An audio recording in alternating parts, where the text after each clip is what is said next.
They were pricked in their hearts, and they said unto Peter and the rest of the apostles, men and brethren, what shall we do? When you hear the word we, don't think that was group talk.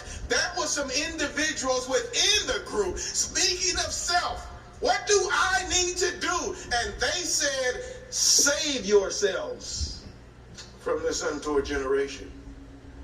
You alone are responsible for your soul. You alone will be held accountable for your soul. The triangle is you seeking the Lord, and then once you find him, the Lord saving you. Save yourself. Two things stand out about this particular portion of the charge. One, the responsibility to self. There is identity in self. There is individuality in self. There are things that you must do for your life that, in fact, only you can do for your life. And the connection to God is of such a nature that God is expecting you to do these things. What are some of them? Friends, this would be a sermon unto itself. Let me just rally you all 6, 7, 8, 9 points relative to the responsibilities New Testament sets forth for you and for I. Number one, in no particular order, the Bible says, deny yourself.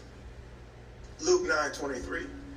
If any man will come after me, let him deny himself. Take up his cross and follow me. Who's going to do that for you? Nobody. You deny self. Submit yourself, James chapter 4 and verse number 7. That's exactly what the text says. Submit yourself, therefore, to God. Resist the devil, he'll flee from you. Humble yourself. 3 passages later, James 4:10. James says, humble yourselves in the sight of the Lord, and he will lift you up. Show yourself approved. King James says study. But it says give diligence to do what? Show yourself approved unto God, a workman that needed not to be ashamed, rightly dividing, handling aright the word of truth. Whose responsibility is it that you show yourself approved as one able to handle aright or rightly divide the word of truth? Friends, you are not at liberty to take a pass on knowing the Bible. You're not at liberty to slide by that one.